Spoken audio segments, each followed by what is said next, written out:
Catfish and cornbread go together like, well, shrimp and grits. And coming up the weekend of April 27th and 28th, the folks in South Pittsburgh celebrate the splendor of cornbread with their annual festival.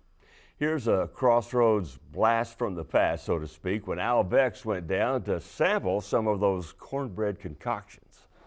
We felt like if we could be a little bit offbeat, it would give it an extra texture and an extra flavor that might have people's curiosity piqued, and they may come to see what we're about. So absolutely, it's hokey, and we hope it gets hokier as the years go along.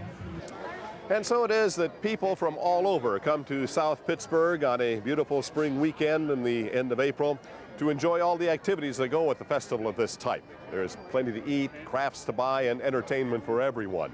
Ed Fuller, who around here is known as Cornbread Ed, heads up this event and said the idea was actually born a couple of years ago. When we determined several years ago that we were going to try to do something like this, it was because of a loss of retail base due to a bypass that passed us by. We wanted to revitalize our downtown area and bring people back to see what a beautiful area we have here at the base of the Cumberland Mountains on the Tennessee River. And we said we wanted to bring people here to show them the sounds, the sights, the history, and the people of South Pittsburgh, Tennessee. And we felt like that if people saw those things, they would come back and see us again. So you use cornbread as your basis. Why? It is so goofy. It is a goofy idea to have a cornbread festival. But it is so goofy that we all eat it, and we felt like that people could relate to that. There's a nostalgia created by this theme, and we felt like that it would bring people back here to see us. Part of the festivities is a cornbread eating contest. Is it tough to eat cornbread, or are your rules so tough? This is a specially prepared cornbread. It's been cooked about 4 weeks so that it is in proper dryness. We don't allow any drinking during the time. It is a timed event. The first one to complete the hoe cake is the winner. It's something to add some levity to what we're trying to do, and it has been well received so far. But it doesn't take any special credentials. You just get there and try to choke it down in the shortest amount of time possible. Is it tough to do? Fortunately, I've not had to try that yet, but it looks like to me in the first heat that we've had, it's awfully tough to do. We got there 2 guys over here that are working it down.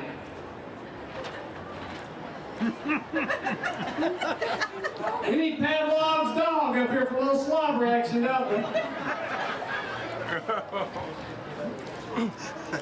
Look here, it's getting close. Hey! Judges, is that a clean winner? 4 minutes and 42 seconds. Let's give him a hand. Way to go! Get going. It makes a great deal of sense to hold the Cornbread Festival in South Pittsburgh, mainly because one of the leading industries here is lodge manufacturing. The company is one of the country's top makers of cast iron cookware, and top cooks everywhere admit that you can't make good cornbread without a cast iron skillet. The highlight of the Cornbread Festival is the contest to determine the best dish featuring cornbread. Linda Carmen is with Martha White and said the contest has stringent rules and regulations, not the least of which is the use of Martha White cornbread and a cast iron skillet. Primarily, we're looking for original recipes, and that's the reason we chose main dishes, because everybody's regular cornbread recipe is very similar to other things. So we thought it would be fun for people to do main dishes. It makes a combination of meats and vegetables and cornbread too. It gives them a little bit more space for originality. These are actually finalists. We screened the recipes in the Martha White kitchen. They sent them to us earlier in the year. We screened those and picked the 10 best, and then they come today and bake their cornbread here, and then it's going to be judged. Anybody who's professional cannot enter this contest. So this is for homemakers, anybody who just cooks for themselves. The festival was a personal treat for me. I was honored to have been asked to be one of the judges in the contest, joining notables whose expertise in this field probably much more extensive than mine. But let's face it, when it comes to food, I can hang in there with the best of them. A lot of it is just originality, good flavor, good texture. We like for it to look pretty, but at Martha White, we put a lot of stock on just tasting good. So the points for being pretty or being, a specific texture, we don't pay much attention to. We like something that tastes good. This judging business is a tough job. All the cooks worked hard. Each felt that her dish was a good one, and yes, indeed, it was good. They were all good. But it was our job to find the best of the good. And it turned out to be Karen Shangles of Knoxville, Tennessee.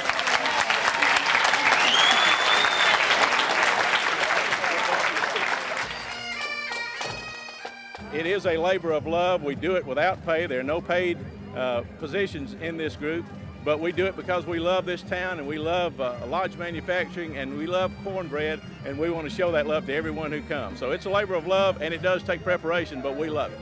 Will there be another one next year? Absolutely there will. We say about halfway through the preparation stage, this is it, I'm not doing this again. It's a thankless task. People's nerves get on edge when we start getting closer to the time of the festival.